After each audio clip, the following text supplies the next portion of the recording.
Bueno, el comisionado LGTBI básicamente se centra en dos puntos fundamentales. Uno, la articulación con sociedad civil de iniciativas, de pues, algunas cuestiones que se tengan que desarrollar necesariamente para la población LGTBI que vengan por iniciativa de sociedad civil. Y por otro lado, también articular con las instituciones públicas para generar espacios en donde la discriminación ya no sea más una causa, en donde las personas LGTBI sean afectadas. Entonces, parte de ese trabajo ha significado, por ejemplo, hacer unas modificaciones normativas derivadas de la famosa opinión consultiva OC24, por ejemplo, para el reconocimiento de los derechos migratorios para parejas binacionales, el reconocimiento en la identidad de género en todos los documentos oficiales del Estado, incluyendo pasaportes, licencias, títulos universitarios, títulos de la educación pública. Así también mismo hemos reconocido, por ejemplo, la identidad de género en el DIMEX para personas extranjeras que viven en el país. Hemos incluido la bifobia dentro del día del 17 de mayo contra la homofobia y transfobia, que la bifobia no estaba incluida por ahí. Hemos otorgado ya la posibilidad a las parejas del mismo sexo para que accedan a bonos de vivienda, siendo parejas. Y así sucesivamente hemos estado aplicando una serie de medidas de manera tal que la aplicación de la opinión consultiva finalmente se logre en el país como parte de los derechos que tienen todas las personas sin ningún tipo de discriminación. Adicionalmente a eso, también estamos trabajando en otras iniciativas que no solamente tienen que ver con el reconocimiento legal o a nivel normativo, sino también para trabajar en la sensibilización y en la capacitación, por ejemplo, de personas funcionarias, y también, como digo, la sensibilización a nivel de la población costarricense, que es parte de las labores fundamentales, porque no solo nos vale con regularizar este tipo de derechos a nivel de normativa, sino también asegurar que las personas LGTBI no sean discriminadas en la calle, en la sociedad, en las comunidades. Entonces, por ahí es donde hemos estado trabajando fundamentalmente.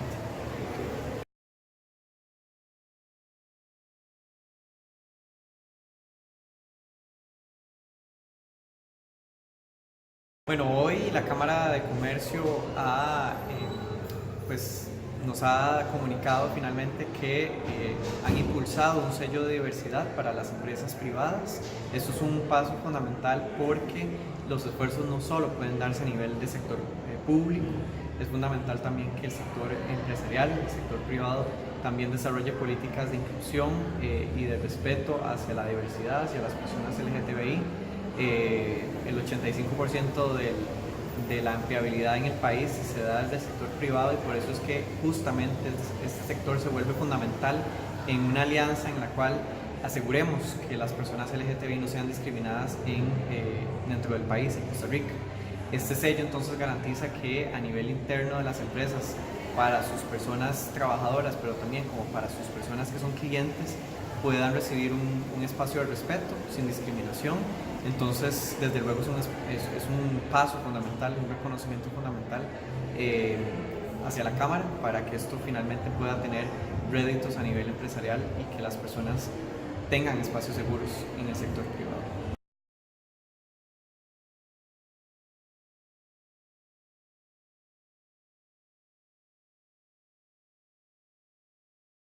Bueno, la directriz que se firmó el viernes pasado justamente lo que tiende es a resolver o a generar una serie de acciones para resolver un rezago histórico que ha tenido el país, y es que no existen datos oficiales sobre las necesidades y las problemáticas que tienen las personas LGTBI.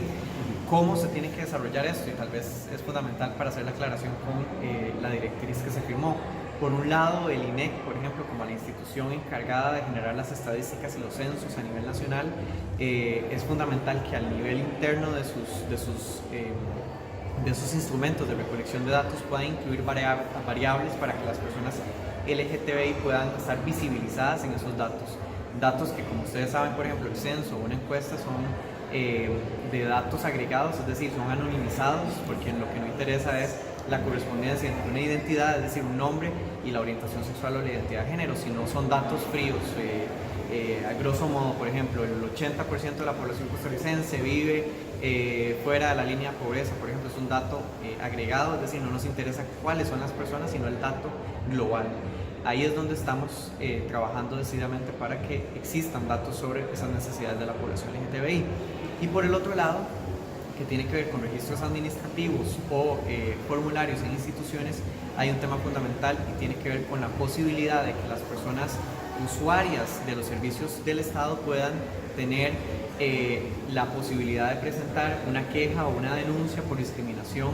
Por ejemplo, si fueron a solicitar un servicio, una tarjeta de crédito al banco y el banco se los negaron, o a la persona trans le negaron su identidad en la cédula, pueda presentar una denuncia en donde la fórmula le permita decir, por ejemplo, que hubo un motivo de discriminación por orientación sexual o identidad de género en el servicio al cual intentó accesar. Y por otro lado, tiene que ver también fundamentalmente con procesos de denuncia, por ejemplo, si hay algún caso de violencia o de discriminación en la calle, donde también una persona víctima pueda plantear esto ante las instancias competentes, por ejemplo el Ministerio de Seguridad Pública. Entonces, básicamente es como el corazón de esta decisión, que es fundamental, reitero, para generar ese reconocimiento dentro de los datos que maneja el Estado, y finalmente, por un lado, visibilizar a la población LGTBI en los datos, pero por otro lado también para que el Estado tenga efectivamente esa información